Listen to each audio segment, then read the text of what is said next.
Amid escalating conflicts on multiple fronts and a precarious regional situation, a storm is brewing within the Israeli society. The current dynamic in Israel could escalate into a civil conflict unlike any other.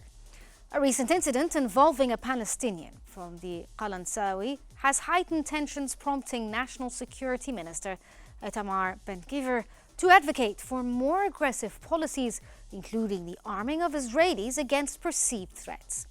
A recent Hebrew University survey had revealed deep internal divisions, with 62% of the Israelis viewing these schisms as more significant threats than external dangers.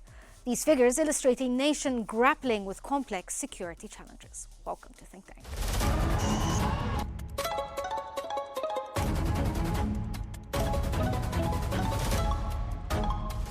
Our world is becoming unhinged.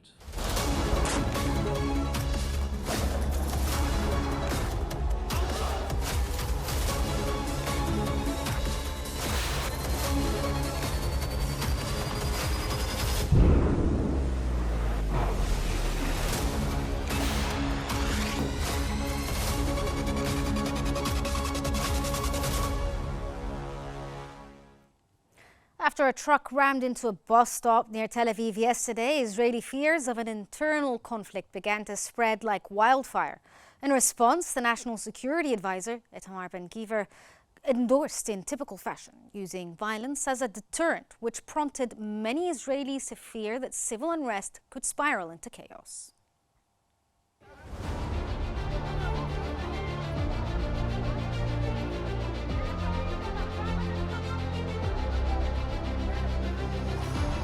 Amidst the chaos of multiple fronts, a silent yet palpable tension simmers beneath the surface in Israel as it grapples with a potentially explosive internal conflict that threatens to unravel its social fabric, especially following the recent incident where a truck rammed into a bus stop. Minister of National Security Itamar Ben-Gvir swiftly praised the killing of alleged perpetrator, framing it as validation for his controversial policy of arming Israeli citizens. Such rhetoric feeds into a narrative where every encounter transforming everyday life into a potential flashpoint of conflict. The specter of civil unrest looms large, as a recent survey revealed that 62% of Israelis believe these fractures within society pose a greater risk than the looming threats from escalating external conflict. Reflecting widespread anxiety about the state's stability, many Israelis expressed disillusionment with the ongoing war in Gaza, with over 20% contemplating immigration due to fears from their future. As tensions rise, Israelis find themselves at a crossroads. The internal strife is not merely a political issue, it threatens to morph into what could be described as a civil war. With each passing day, the possibility of confrontation becomes more tangible, threatening to blur the lines between defense and aggression in a country already on edge. In this precarious balance, the stakes are high, and failure to address these internal rifts could lead to chaos that no military might can control.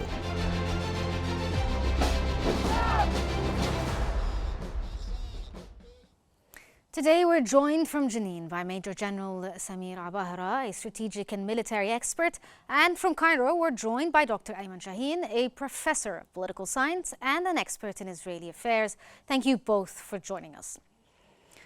First, let's start off with Dr. Shaheen. Can you provide an overview of how Israel's internal divisions have evolved since the war in Gaza and Lebanon began? It's for me? Dr. Shaheen, yes. Yeah. Good afternoon. Thank you for having me.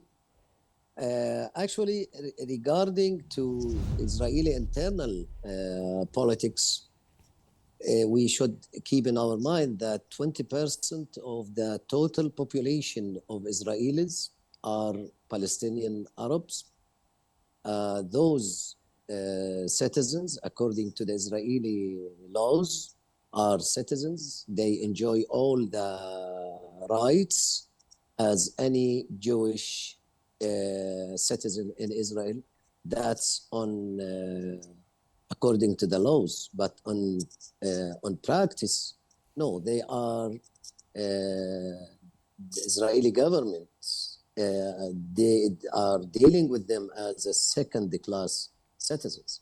This is first. Second, we should keep also in our mind that those 20% of the Israeli population, the Palestinian Arabs, are Palestinians, are Arabs. They are sharing all Palestinians in the Gaza Strip, in the West Bank, in the diaspora, the same political aspiration and the same actually dreams. Third, those 2 million of Palestinian Arabs inside what called Israel have their relatives in the West Bank, in Jerusalem, in the Gaza Strip, and even in Lebanon, the Palestinians in diaspora. So Israel tried since 1948 to make those Palestinian Arabs inside what called Israel something else, not related to Palestinians, not related to the Palestinian political aspirations and Palestinian nationalism and Palestinian dream. Israel actually failed to make that, and their failure actually was in many events in 1976 during the Land Day, in 2021 during the military escalation between Hamas and Israel in 2021, and also today and this war against Gaza. All those Palestinian Arabs inside what called Israel they gave different types of solidarities with their people in the Gaza Strip. And Israel should keep in its mind, should remember that those won't become Jews, those people won't become Israelis as what Israeli government, this government, the previous government, the future governments, they will keep Arabs, Palestinians with all the aspirations of the Arabs and the Palestinians. That's what happened yesterday. It's I see it as a normal reflection of what is going on in the Gaza, this genocide war. All of those inside what called Israel, those Arab Palestinians, what is called Israel, are Palestinians. They are also suffering. They are so angry of what is going inside Gaza. So different reactions we saw, and we will see reactions in the media, solidarity with their brothers in Gaza and the West Bank, from those people inside Israel, and Yes, it will reach we to understand that such the internally the Israelis. I apologize for cutting you off, but I just also want to get the general's opinion. We understand that the Arab Israelis are not content with what's happening. If we could talk to General Abahra, how do internal conflicts within Israel influence the military strategy or preparedness or lack thereof?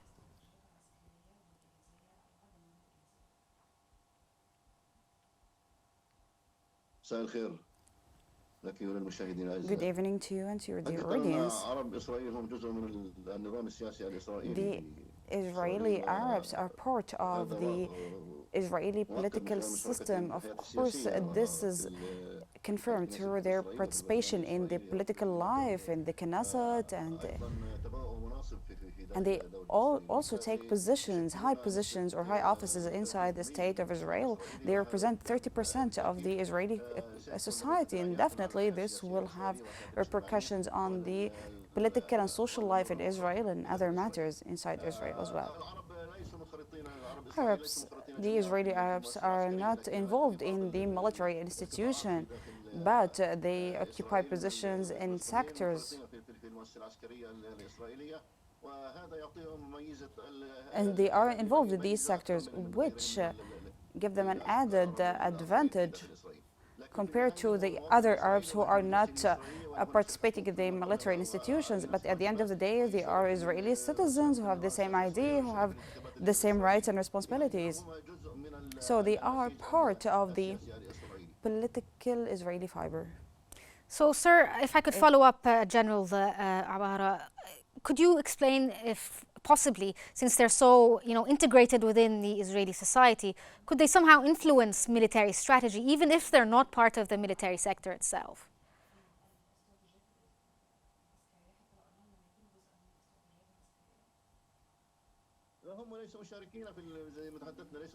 As we said, they do not participate in the military strategy or in the army. There is a few people who are involved in the army, and they have the same rights of the other Israelis or the other Jewish in terms of the political and the educational or even military benefits inside Israel. So they can influence through their political parties, opposition political parties. The Palestinians there have not been part of the Israeli government. They always support the opposition, and they can make a difference in the political life and the form of the political system, and even on the Israeli decision, and even inside the Israeli parties. Sometimes there are alliances and unions between the Arab and the Israeli parties, especially when it comes to the strategic resolutions issued by the Israeli Knesset. So Arabs, yes, have participated in the internal affairs of Israel, and they can definitely make an effect. They almost have 20 seats in the Knesset, which is a good number. They have alliances with other parties as well. Yes, they make a difference in the political Israeli life, but at the same time, their rights are not complete, and they are harassed and they are annoyed due to many reasons. Hence, yes, they are considered, despite their involvement in the political life of Israel, and despite of being Israeli citizens, they face some hindrances put by Israel itself. They try to pressure them, they try to sometimes even chase them inside Israel for their political stances, and they have implemented some operations which was negatively reflected on Arabs inside Israel. Hence, Israel tried to hold them accountable.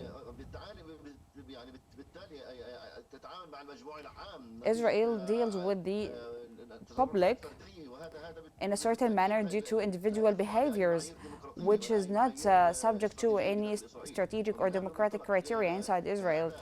Based on this, this is the Israeli reality that we are talking about, and this is the reality of Arabs inside Israel. Okay, Dr. Shaheen, given what you heard from the general right there, do you think a significant portion of the Israeli population perceives the internal divisions within Israel itself as a greater threat than the external enemies?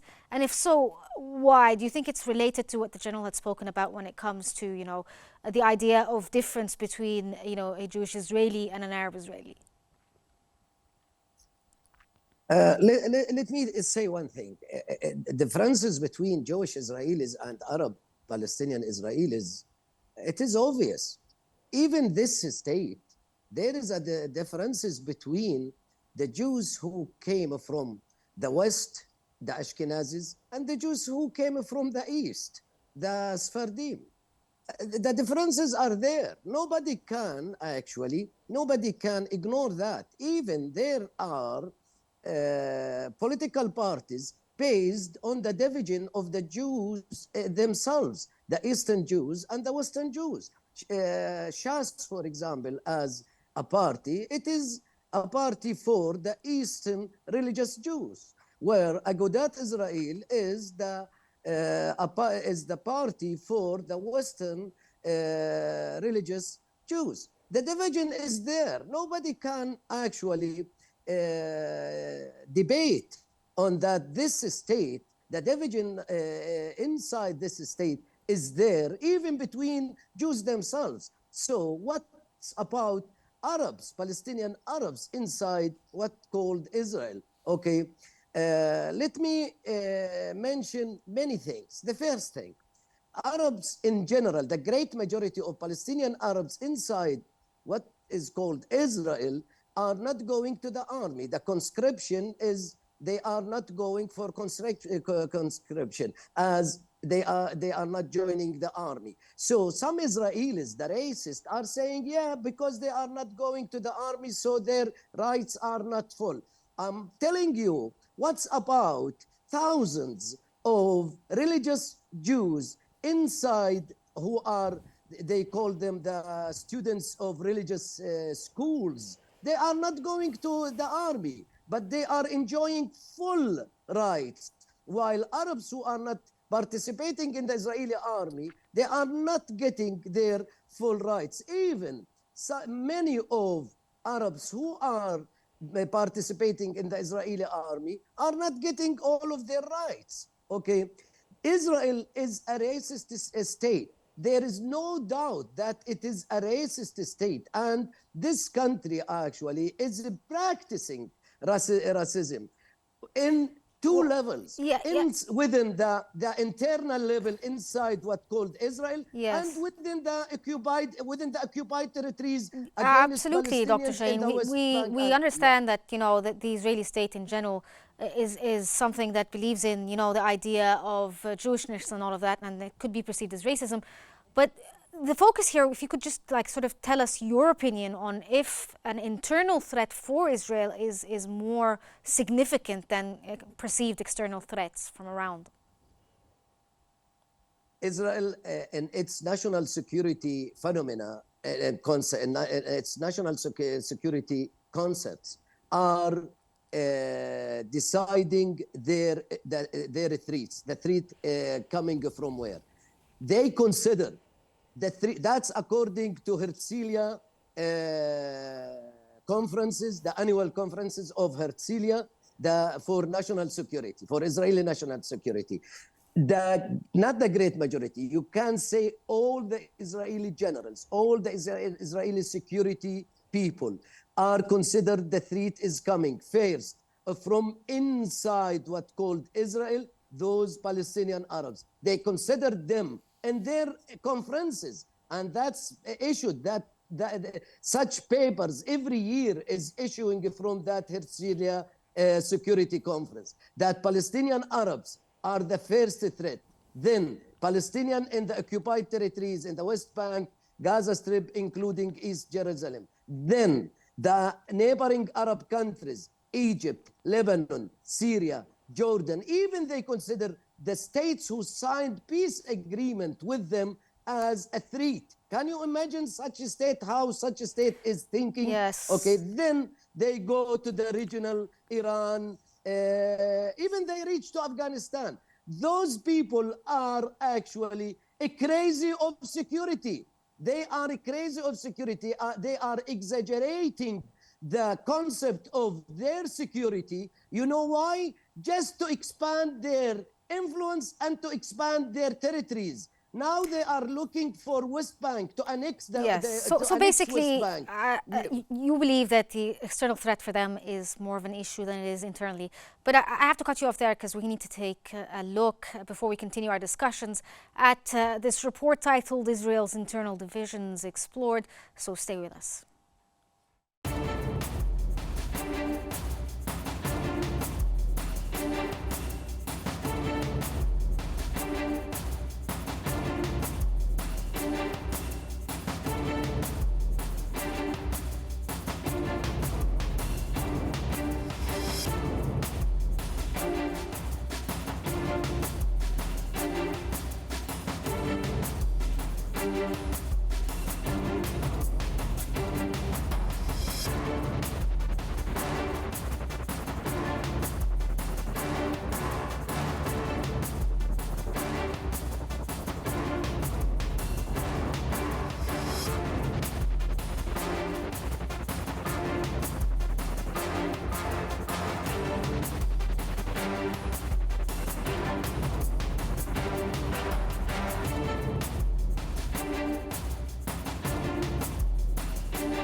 Welcome back, and we're still on with Dr. Ayman Shaheen as well as Major General Samir Abahra.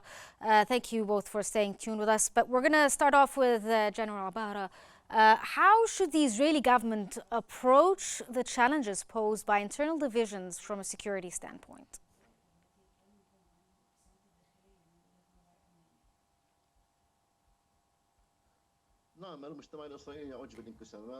The Israeli society is full of divisions. The conditions imposed this reality on Israel because of the challenges that Israel goes through due to the tension with Iran and the war against Gaza, the war against Lebanon, and due to the relations that are sometimes full of tension with the United States. These all factors impose a kind of division or the vague situation inside Israel which affected the political life. There are divisions between the parties and between the single government and between the single party and inside the military institution itself. The Israeli society is full of the contradicted things. In my opinion, Netanyahu definitely is a main contradiction in Israel. Beside Ben Gvir and Smotrich, who control the political life of Israel and the political decision in Israel. Netanyahu is falling captive for the desires of those two ministers, Ben Gvir and Smotrich, who base their opinions on the creed and on their religion. So Netanyahu is under the pressure of those people, and maybe he liberated recently from their pressure by balancing the challenges caused by both of them, because in the past they threatened by dissolving the Israeli government. But currently he enhanced his position, but he's still a captive for the demands of Smotrich and Ben Gvir. The military institution itself has disagreements with the political institutions regarding the war in Gaza. There are demands inside the military institution, inside the Israeli opposition. They demand with the necessity of stopping the war against Gaza. There are voices saying that the longer the war is, the more expensive price we pay for the soldiers. That is more expensive. I apologize, Major General, but we have to cut this short because we're unfortunately out of time. But I'd like to thank you both for joining us. That was Major General Samir Abahra, a strategic and military expert, and Dr. Ayman Shaheen, a professor of political science as well as an expert in Israeli affairs. Thank you both for your insights, and thank you for helping us navigate the situation as Israel navigates this perilous environment. The looming threat of divisions within Israeli society driven by the extreme right poses significant risks to Israel's stability. This internal unrest is likely to impact Israeli decision-making on the conflict in Gaza and Lebanon and may potentially affect the stability of the entire region. That concludes today's episode of Think Tank. Thank you for watching, and don't forget to follow us on Q News on YouTube, Facebook, X, Instagram, TikTok, all at Q News AG to stay informed. For real-time updates, connect with us on the UMS digital platform. Watch it. Thank you for watching, and stay tuned for more updates here on Q. I'm Rehan Morsi.